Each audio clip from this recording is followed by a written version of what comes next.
Hi friends, welcome back to our channel smart talks. భగవంతుడు అనేది నమ్మకం, నిజం. భగవంతుడు ఉన్నాడని అందరికీ తెలుసు. కొంతమంది తెలియని వాళ్ళు ఉంటారు, అది వేరే విషయం. కానీ భగవంతుడు ఉన్నాడని నమ్మే వాళ్ళకు కూడా కొంతమందికి తెలియని విషయం ఏంటి, కర్మ అనేది ఇంకొకటి ఉంది అని చెప్పేసి. కర్మ అనేది ఇంకొకటి ఉందండి. భగవంతుడు ఒక కన్ను అయితే కర్మ అనేది ఇంకో కన్ను అనమాట.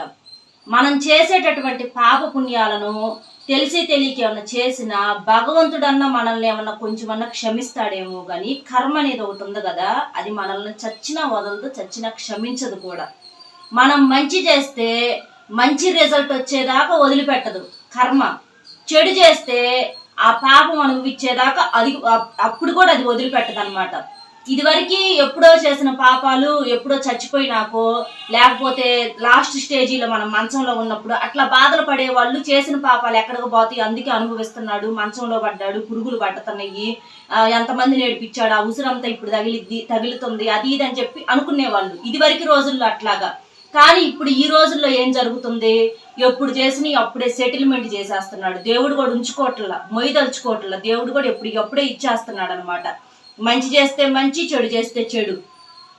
కొంతమంది పాపాలు, విపరీతమైనటువంటి పాపాలు చేస్తూ ఉంటారు, ఏదిస్తూ ఉంటారు, రకరకాలుగా మానసికంగా ఎదుటోళ్ళని మాటలతోటి చాలా రకాలుగా వాళ్ళకి చేతనైనటువంటి టాలెంట్కి మాకు ఎదురు లేదు, మేమేం చేసినా కూడా మాకు చెల్లిద్ది అనేటటువంటి ఒక ఇదితోటి మనుషుల్ని చిత్రహింసలు చేస్తూ ఉంటారనమాట.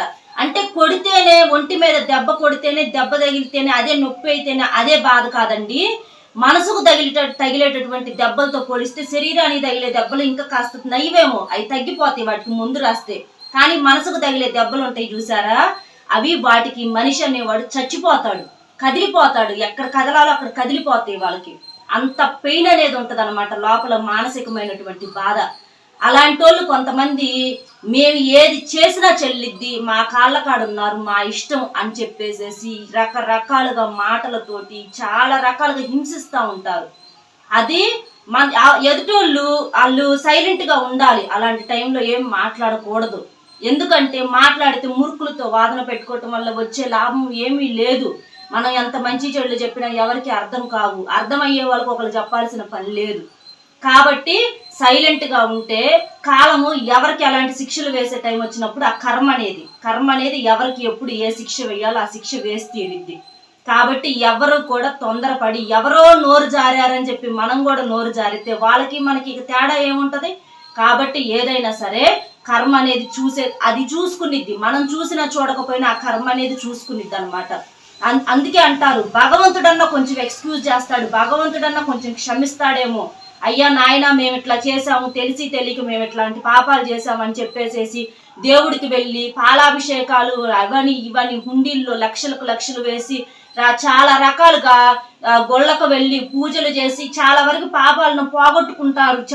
భగవంతుడన్నా కొంచెం క్షమిస్తాడేమోనని కొంచెం చిన్న ఆశ అనమాట జనానికి. ఎన్ని చేసినా కూడా ఒక దండం పెట్టి ఒక టెంకాయ కొడితే మొత్తం పోతాయి అని చెప్పేసేసి అనుకుంటారు. కానీ కర్మ అనేది నువ్వు చేసిన పాపానికి శిక్ష అనుభవించేదాకా నిన్ను వదలదు. నువ్వు ఎక్కడన్నా ఏ బొక్కలోనన్నా దాక్కో, నిన్ను మాత్రం వదిలిపెట్టదు. ఇప్పుడు 1000 ఆవులు 1000 ఆవు దూడలు ఉంటాయండి. వాటిని మనం కట్టేసామనుకోండి, ఆ ఆవు దూడలను ఒకసారిగా కట్లొప్పు తీసేసేయండి. కట్లొప్పు తీసేస్తే కరెక్ట్గా ఆవు దూడలు వాటి తల్లుల దగ్గరకు మాత్రమే వచ్చి నుంచుంటాయి, వాటి తల్లి ఆవు దగ్గరకు మాత్రమే వస్తాయి.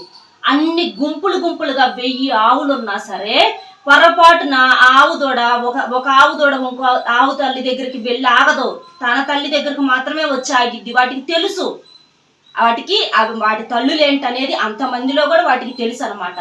అట్లాగే మనం చేసుకున్న కర్మ కూడా సరిగ్గా వచ్చి మన దగ్గరే ఆగిద్ది. వండుకున్న అన్నం ఒక్కొక్కసారి తినకపోవచ్చు, ఎందుకంటే వండుకొని ఆడబెట్టుకుంటాము. కాసేపట్లో ఏం జరిగిద్దో తెలియని రోజులు చచ్చిపోవచ్చు. వండుకొని అన్నం ఆడ తిందామని వండుకొని పెట్టుకొని చచ్చిపోవచ్చు. అట్లా వండుకున్న అన్నం తినకపోవచ్చేమో కానీ చేసుకున్న కర్మ మాత్రం ఖచ్చితంగా అనుభవించి తీరాల్సిందే. చాలా మంది అనుకుంటారు ఈ బాధలన్నీ మేము పడలేకపోతున్నాము, అసలు మా వల్ల కావట్లేదు, మేము చచ్చిపోతాము, మేమేదో ఒకటి చేసుకొని చచ్చిపోతాము అని చెప్పేసి చచ్చిపోవటానికి చాలా రకాలుగా ప్రయత్నాలు చేస్తూ ఉంటారు. అది చేసుకుందాం ఇది చేసుకుందామని. అట్లా మనం చచ్చిపోదాం అనుకోగానే మన కర్మ మనం చచ్చిపోనిచ్చిద్ది అనుకుంటున్నారా? అసలు చచ్చిపోనివ్వదు. మనం చచ్చిపోతే మన కర్మ అంతా ఎవరు మోస్తారు?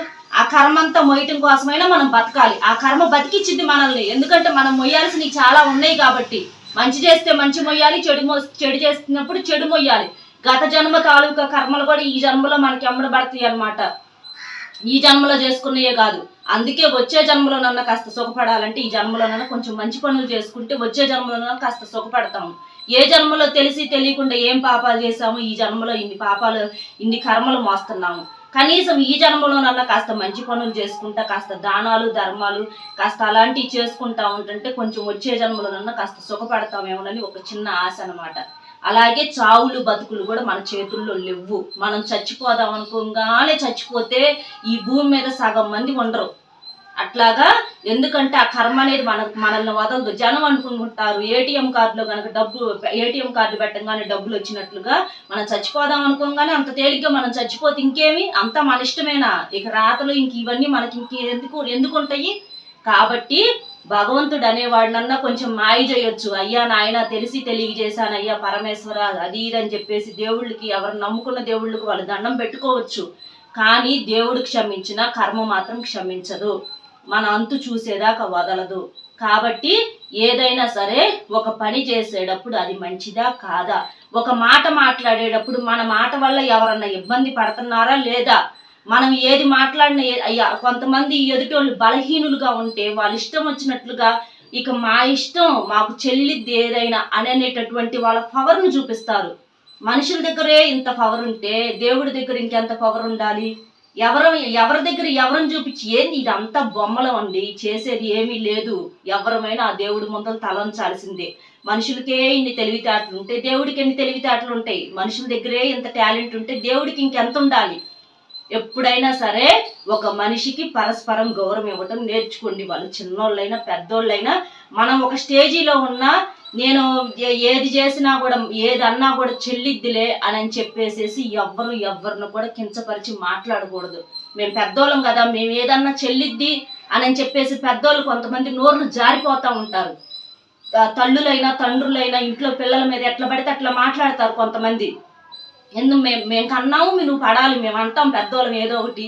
అది మీరిచ్చే గౌరవాన్ని బట్టి వాళ్ళు మళ్ళీ రేపు మీకు ఎలాంటి గౌరవం ఇవ్వాలా అనేది నేర్చుకుంటారు. ఇవాళ నువ్వు ఏది ఇస్తే రేపు నీకు తిరిగి మళ్ళీ అదే వచ్చిద్ది. కాబట్టి మనం పిల్లలతో ప్రేమగా మాట్లాడుతుంటే వాళ్ళు కూడా మళ్ళీ మనతో తిరిగి ప్రేమగా మాట్లాడతారు. ఆ ప్రేమను మనకు తిరిగి అందిస్తారు. ఇవాళ నువ్వు ఏది ఇచ్చావో ఇవాళ నీ ఇష్టం వచ్చినట్లుగా నువ్వు మాట్లాడి వాళ్ళు మాత్రం నీతో ప్రేమగా మాట్లాడమంటే ఎలా మాట్లాడతారు? నువ్వు నేర్పిందే కదా, నువ్వు నేర్పిన దారిలోనే వాళ్ళు వెళ్తారు. కాబట్టి ఏదైనా సరే నోరు అనేది కొంచెం అదుపులో ఉంచుకొని పిల్లల దగ్గర కానీ పెద్దల దగ్గర కానీ పద్ధతిగా ఉండాలి. పెద్దోళ్ళంటూ ఓర్పుగా సహనంగా ఉండాలి. అవి చూసి పిల్లలు నేర్చుకుంటారు. పెద్దోళ్ళకే ఓర్పులు సహనాలు లేకపోతే ఇంక పిల్లలకి ఎక్కడి నుంచి వస్తాయి? వాళ్ళకి ఎవరు చెబుతారు నీకున్నాయా అని అడుగుతారు. కాబట్టి ఎవరైనా సరే అట్లా చేయకూడదు. కొంతమంది ఉద్యోగాల కాడ ఆఫీసుల్లో మేనేజర్లు ఏం చేస్తారు? పని ఓవర్గా పని చేయించుకుంటా ఉంటారు. మేము జీతాలు ఇస్తున్నాంగా చేయరాయింది అది ఇది అని చెప్పేసి మాట్లాడుతూ ఉంటారు. చేయాల్సిన దానికన్నా కూడా ఎక్కువ చేయించుకుంటా ఉంటారు. ఇప్పుడు ఇంత కష్టపడి ఇంత చేసి ఈడు దేవుడు అంట ఏడ్చుకుంటా మళ్ళీ చెయ్యను అని చెప్తే మళ్ళీ తీసేస్తాడే ఉద్యోగంలో నుంచి. మళ్ళీ ఎక్కడ వెతుక్కోవాలి ఎక్కడ చేసుకోవాలని పాపం నానా రకాలుగా మొత్తుకుంటా చేస్తూ ఉంటారు. మెతగ్గా ఉన్న వాళ్ళని చూసి మరీ ఆడిస్తారు కొంతమంది. ఇప్పుడు వాళ్ళు నీ దగ్గర నవ్వుతా మొహమాటానికి ఒప్పుకున్న వాళ్ళు మనసులో చేయలేక ఎంత బాధపడతానో ఎంత స్ట్రెస్ అనుభవిస్తానో చేస్తారు. ఆ డబ్బులు తీసుకెళ్ళి నువ్వు నీ పిల్లలకి పెట్టుకొని ఇచ్చిద్ది ఆ కర్మ. ఏదైనా న్యాయంగా చెయ్యాలి. మనం న్యాయంగా చేసిందే కష్టపడిందే మనకు దక్కట్లా ఈ రోజుల్లో. అలాంటిది ఎదుటోళ్ళని ఏడుపుతో తీసుకొచ్చేటటువంటిది మనల్ని వదులుతాడా దేవుడు? కాబట్టి ఎవరితోనైనా సరే ఎంతవరకు చేపించుకోవాలో అంతవరకే చేపించుకోవాలి. మా కింద ఉన్నారు కదా, మేము ఏం చేపించుకున్నా కూడా చెల్లిద్ది కదా, మేము 100 రూపాయలు పని చేపించుకొని మేము 50 రూపాయలు ఇస్తామనంటే ఆ 50 రూపాయలు ఇవ్వాలి. నీకు వచ్చిన ఆ కర్మ నిన్ను తిన్నీది. ఆ 50 రూపాయలు ఏదో ఒక రూపంలో నీకు వెళ్ళిపోతాయి అయ్యి. కాబట్టి ఎప్పుడైనా సరే ఎవరినైనా సరే ఏ రూపంలో కూడా ఇబ్బంది పెట్టకూడదు. న్యాయంగానే ఉండాలి. న్యాయమే గెలిచిద్ది. న్యాయానికి కూడు లేదని అనుకున్నా న్యాయానికి కూడు ఉంటుంది. అన్యాయము అబద్ధము కాసేపు కూసేపు మాత్రమే తాత్కాలిక సంతోషాన్ని ఇస్తాయి. కానీ నిజంలో శాశ్వతమైనటువంటి సంతోషం ఉందన్నమాట. నిజాలని మంచోళ్ళకి ఒక మనిషి మంచోడు మంచిది అని పేరు తెచ్చుకోవటానికి చాలా టైం పట్టిద్ది. చాలా కష్టపడాలి. ఎన్ని మాటలో ఎన్ని అవమానాలు భరించి ఎంత చేస్తేనో ఆ మనిషికి మంచోడని పేరు వచ్చింది. కానీ చిన్న ఒక్క చెడ్డ పని చేస్తే చాలు ఇన్నాళ్ళ నుంచి కష్టపడి సంపాదించుకున్న పేరు మొత్తం పోయిద్ది. అట్లాగా మంచికి కానీ దేనికైనా కానీ కష్టపడాలి. కష్టంలోనే మనకి ఆ మంచితనం అలాంటివి అనేవి ఉంటాయి అన్నమాట. చెడు అనేది ఏముంది, ఈజీగా స్ప్రెడ్ అయిపోయింది, ఈజీగా చెడ్డ పేరు వచ్చింది, ఈజీగా సంపాదిస్తారు. వాళ్ళని నడిపించి వీళ్ళని నడిపించి సంపాదిస్తారు. కానీ తిన్నిస్తాడా దేవుడు? దేవుడు తిన్నిచ్చిన కర్మ తిన్నిచ్చిద్దా? తిన్నీదు. ఎక్కడ బాకీలు అక్కడ చల్లేసిద్ది, ఎటు పోవాలో అటు పానిచ్చిద్ది. నువ్వే ఇంత తెలివితేటలు చూపిస్తే ఇక దేవుళ్ళకి కర్మలకి ఇంకెంత తెలివితేటలు ఉండాలి. కాబట్టి ఎప్పుడైనా సరే ఎవరినన్నా మోసం చెయ్యాలి, ఎట్ట పడితే అట్ట మాట్లాడాలి, మనకే చెల్లిద్ది, మనమే హైలైట్ అని జనాల్ని మన కింద పనిచేసే వాళ్ళని హింసించి ఏదిచ్చి చేపించుకోవటము, ఇలాంటి ఈ చిన్న పిల్లలతో ఎట్లా పడితే అట్లా మాట్లాడటము, తిట్టుకోవటాలు, ఇలాంటివన్నీ ఎప్పుడు కూడా ఎక్కడా కూడా నోరు జారమాకండి. ఏదైనా సరే మనం ఎంత తప్పించుకున్నా ఆ కర్మ అనేది ఎక్కడ చెప్పాను కదా, ఏ బొక్కలో దాక్కున్నా కూడా వచ్చి మనల్ని వదిలిపెట్టదనమాట. ఎంత చీమ కొట్టాలని రాసి పెట్టుంటే ఆ క్షణాన్ని కుట్టిద్ది చీమ. నువ్వు ఎక్కడన్నా ముందు పాము గరవాలని రాసి పెట్టుంటే కరిసిద్ది. అట్లాగే మనకి ఎట్లా రాసి పెట్టుంటే అట్లా జరిగిద్ది. అందుకని మన చేతనైనటువంటిగా మనకి ఇది చేయాలన్నది ఎవరిని హింసించకూడదు, ఎవరిని బాధ పెట్టకూడదు. మన వల్ల అంటూ ఇంకొక మనిషి అనేది బాధపడకుండా ఉండేటట్లుగా మనం చూసుకోవాలి. అలా ఉంటేనే కర్మ అనేది మనల్ని క్షమించి వదిలిపెట్టిద్ది అనమాట. లేకపోతే నువ్వు ఒకరిని ఏడిపించావంటే ఆ కర్మ నిన్ను ఖచ్చితంగా ఏడిపించి తీరిద్ది. అందులో ఎటువంటి సందేహము లేదు. చావులు బతుకులు మన చేతుల్లో లేవు. ఇలాంటి జీవిత సత్యాలను అర్థం చేసుకొని భగవంతుడు ఉన్నాడని నమ్మిన వాళ్ళు చాలా మంది కూడా కర్మను నమ్మరు. కాబట్టి కర్మని కూడా నమ్మండి. చెప్పాను కదా, భగవంతుడు ఒక కన్ను అయితే కర్మ అనేది ఇంకొక కన్ను.